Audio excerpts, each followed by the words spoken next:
এবার তুই কই পালাবি ভাগিনা? তোকে আমি খাবই। মামা, অবশ্যই তুমি আমাকে খাবে। তার আগে একটু মধু খেয়ে দেখো। মধু হচ্ছে সকল রোগের মহৌষধ। মধু খাওয়ার পর আমাকে খেতে তোমার অনেক আরাম হবে। খাও খাও, একটু মধু খাও। ঠিক আছে, একটু মধু খেয়ে দেখি তাহলে। কেমন লাগছে মামা? খুব ভালো লাগছে ভাগিনা। মধু খুব ভালো জিনিস। মামা, তুমি একটা কাজ করতে পারো। লাঠি দিয়ে অল্প স্বল্প করে না খেয়ে গাছে উঠে চাকের ভিতরে মুখ ঢুকিয়ে দিলে একসঙ্গে অনেক মধু খেতে পারবে। এটা তো ভালো কথা বলেছিস ভাগিনা। এই বুদ্ধি তো আমার মাথায় আসেনি।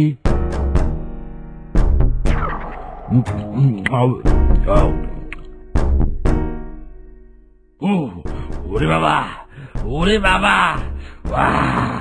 ও ও শিয়াল, তোকে আমি ছাড়বো না। ও বিষ।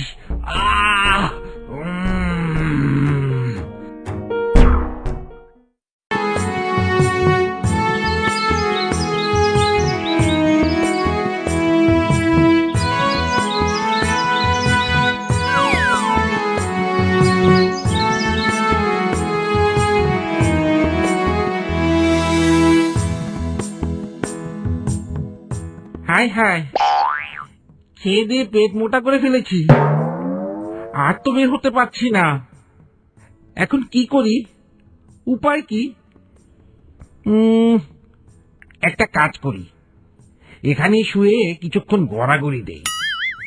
তাহলে যদি পেটটা একটু কমে, তখন আরামসে বের হয়ে যেতে পারবো।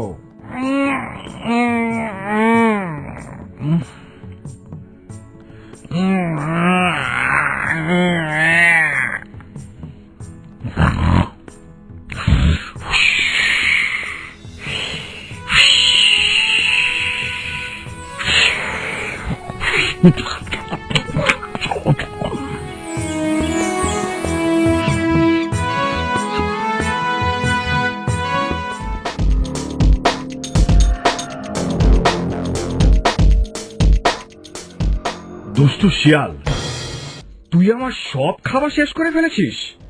দাঁড়া, এক্ষুনি তোর ব্যবস্থা করছি আমি।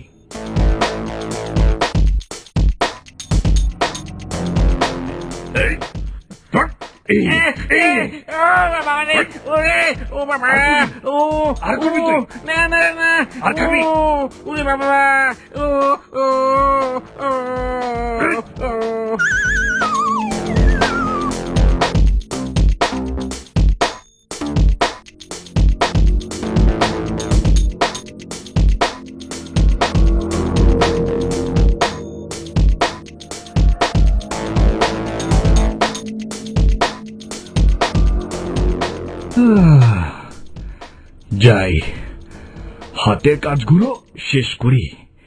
বিকালে এসে আবার পিটাবো তোকে। জন্মের মতন শিক্ষা দিয়ে ছাড়বো।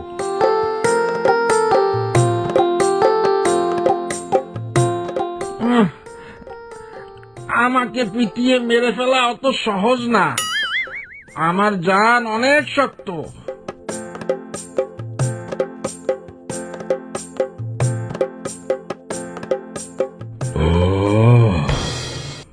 কে ভাগিনা, কি হয়েছে তোর? গাছের সাথে বাধা কেন? আর বলো না মামা, যাচ্ছিলাম শ্বশুর বাড়ি। পথের মধ্যে এক কৃষক আমাকে দেখে জোর করে নিয়ে গেল তার বাসায়। ভালো মন্দ রান্না হয়েছে, আমাকে নাকি খেতেই হবে। তো আমি পেট ভরে খেলাম। তারপর আবার বলে কি জানো, বিকালে নাকি আবার খেতে হবে। আমি বললাম পারবো না। কৃষক বলল, পারবে না বললে তো হবে না, খেতেই হবে। তাই ওই কৃষক আমাকে এখানে বেঁধে রেখে গেছে। ইস, আমি কয়েকদিন ধরে কিছু খাইনি। আমার পেটে অনেক ক্ষুধা। আমাকে সাথে নিবি ভাগিনা? তা কি করে সম্ভব মামা? দাওয়াত তো একজনে। অবশ্য একটা কাজ করা যায়, আমার জায়গায় তুমি যেতে পারো। হ্যাঁ পারি, আমি যাব। তাহলে মামা আমার বাঁধন খুলে দাও, আমি তোমাকে এখানে বেঁধে রাখি। ঠিক আছে, তাই কর ভাগিনা।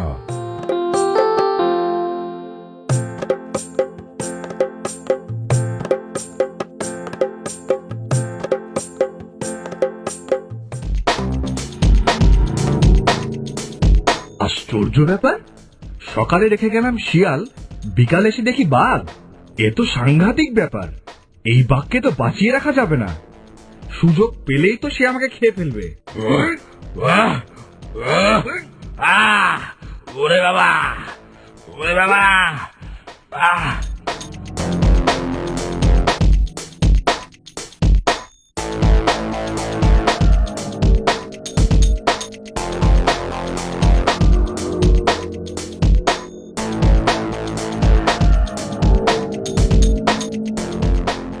বেটা শিয়াল, আমার সাথে ছল চাতুরি, দাঁড়া দেখাচ্ছি মজা।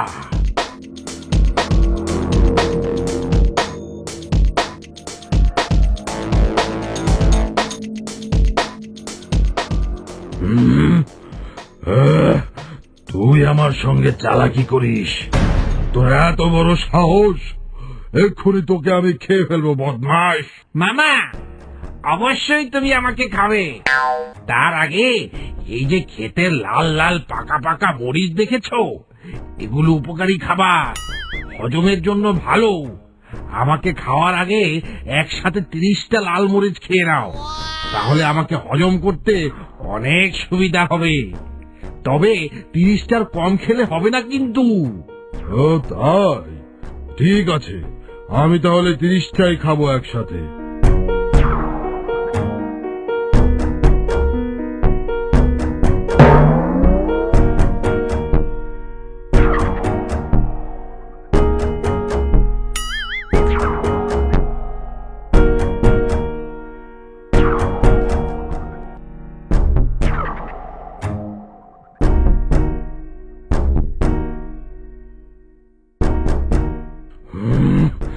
এবার তুই কই পালাবি ভাগিনা?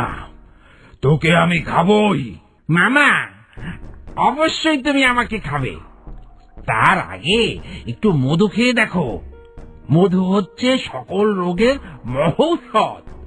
মধু খাওয়ার পর আমাকে খেতে তোমার অনেক আরাম হবে।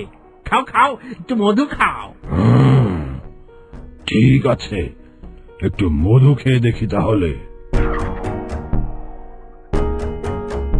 কেমন লাগছে মামা? খুব ভালো লাগছে ভাগিনা, মধু খুব ভালো জিনিস। মামা তুমি একটা কাজ করতে পারো, লাঠি দিয়ে অল্প স্বল্প করে না খেয়ে গাছে উঠে চাকের ভিতরে মুখ ঢুকিয়ে দিলে একসঙ্গে অনেক মধু খেতে পারবে।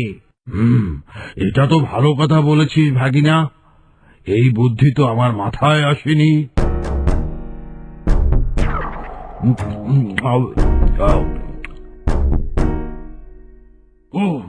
ওরে বাবা, ওরে বাবা, ও ও শিয়াল, তোকে আমি ছাড়বো না। ও বিষ,